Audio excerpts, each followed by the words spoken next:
Hi guys, sorry it cut off earlier. It's of course I need to fix up some things up, but this will be welcome back. This is a part two of the my January translator window review and thoughts.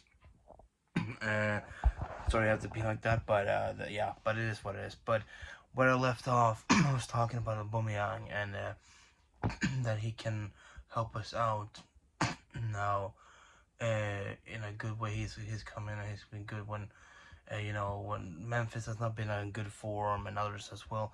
Uh, Fatias is out injured and like he can be a good um come in and do good for us and help us out definitely because we need people who can score. And Barcelona needs um players who can really finish off chances. So hopefully he can be one of so he can really help us out in that area and just do better, do more, so we can do more both in the Europa League and in the in La Liga. So hopefully that can be the case, and hopefully with Aubameyang can do much better. He's here for at least 1.5 years, and he came for free, so it's a good deal, and I think he can definitely bring some good to the club after all. With the based on the current situation that we really are in. Um, but yeah, but that's pretty much that. That wraps like all the signings that we have done, that Barcelona has done. So and overall, I really enjoyed. It just sucks that we couldn't fill in one position, which was the left back position. We're trying to do that, but thanks to this Dembele situation and everything else, that position cannot being brought in someone who can like give Alba a challenge really or be a replacement for him when it's needed and switch on with Alba. So that is really bad. But there were some options that were possible going to happen, which were like Tagliafico from Ajax, and also Grimaldo, former Barcelona player who is playing right now at Benfica. He wants to come. He doesn't want. Oh well, I don't know if he really 100% wants. So, but he wants to leave Benfica. Really, he doesn't want to stay there anymore. He doesn't want to renew with them.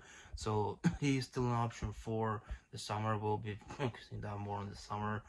Um, with him either him bringing in him or maybe even bringing in Gaia if he doesn't renew with Valencia. There's a maybe not if we're gonna do that or somebody else as well.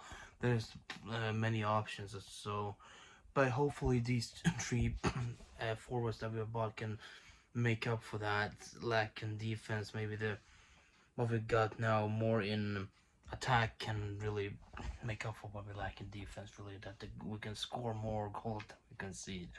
In many cases, maybe at least in the Europa League, that could be a good thing. So we'll see how it is. But overall, a really decent and good transfer window for Barcelona. I would give her maybe around an 8 out of 10, or maybe a 7.5 out of 10, just because we don't have that and because there was some problems, there was some back and forth as well, and I'll definitely I'll still let a 7.5 out of 10. Not well, really, a solid one, but still there were some problems that doesn't really make it fully perfect, with the Dembele situation and our inability to really bring in another defender and some other things like that. Though it was still good because of the three forwards it did get and some of the departures that could have been done that was done as well with continue going and Nakipeno and other and stuff them here and stuff like solving those things and reducing the wage bill like the wage gap a little bit so we can that so and hopefully by the summer it will be much better. Even that will be much better thanks to the new deals that are coming in with new sponsorships, or like as it says with probably with Spotify or also some other things like that. So hopefully things can be better during the summer. So yeah. But moving on from that, just before I go on finally talk about some of the other transfers, I just want to say we had an option of only registering 3 of those 4 signings. Um, for the Europa League. Barcelona can only register 3, and that means one of them has to be left out. And the one who has been left out is Dani Alves. And I think that is the best option for that case because he doesn't really need to be in the Europa League that much. We can still manage with some of the different formations. It's more about that competition for us to score goals and really just go on for them to try to win by scoring more goals than their opponents.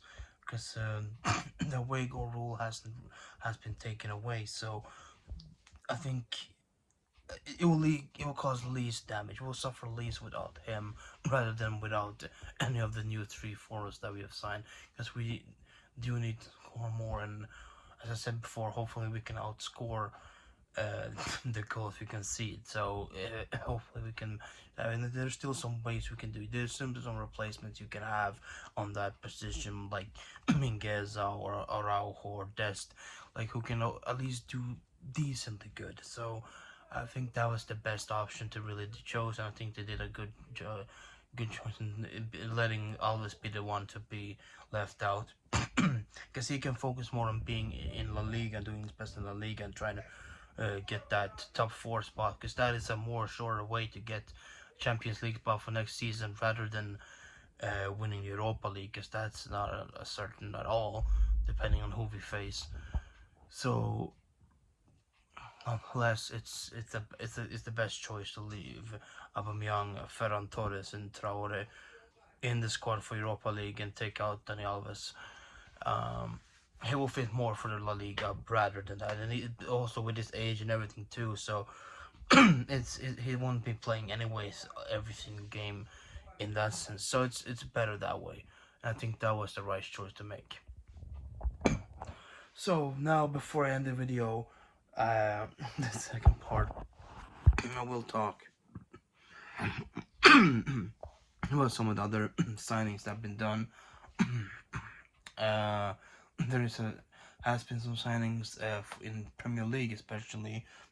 Everton has been doing great. They have been doing some big time signings.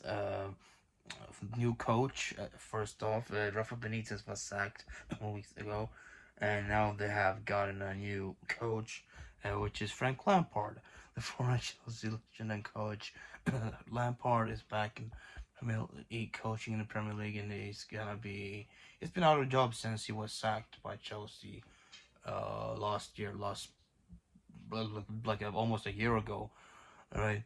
So for the last year or so, he's been out without a job. So now pretty much a year later, he is back in coaching again. He's gonna be coaching Everton. So hopefully he can help them out, the Toffees out, because they also have strengthened in midfield as well. They have brought in Dele Alli from Tottenham. I think that's a full on deal. I'm not sure if it was a loan or a full on purchase. I think it was a deal, but it could have been loan as well. But at least he's been brought in. Which I know is a loan deal. Is also the second player they brought in is Donny van de Beek from Manchester United. That is a loan deal. For the rest of the season, he's gone over there because he's found himself not really getting any minutes in United. He didn't get many minutes under um, under under Solskjaer, and also he didn't get any minutes now under Ragnick either.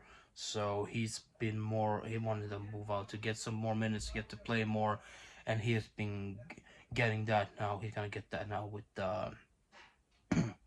at Everton, hopefully. So all the best for him, and maybe those are 2 great players that can help them out, definitely. So um, we'll see how that goes. And also another team that's done good is Aston Villa in the transfer window. I already said that Coutinho has joined them, of course, from Barcelona, but also another former Barcelona player, Lucas Digne. Speaking of Everton, he has left Everton now. He left in January. He left Everton to go to Aston Villa to get more minutes because he had a falling out with Benitez.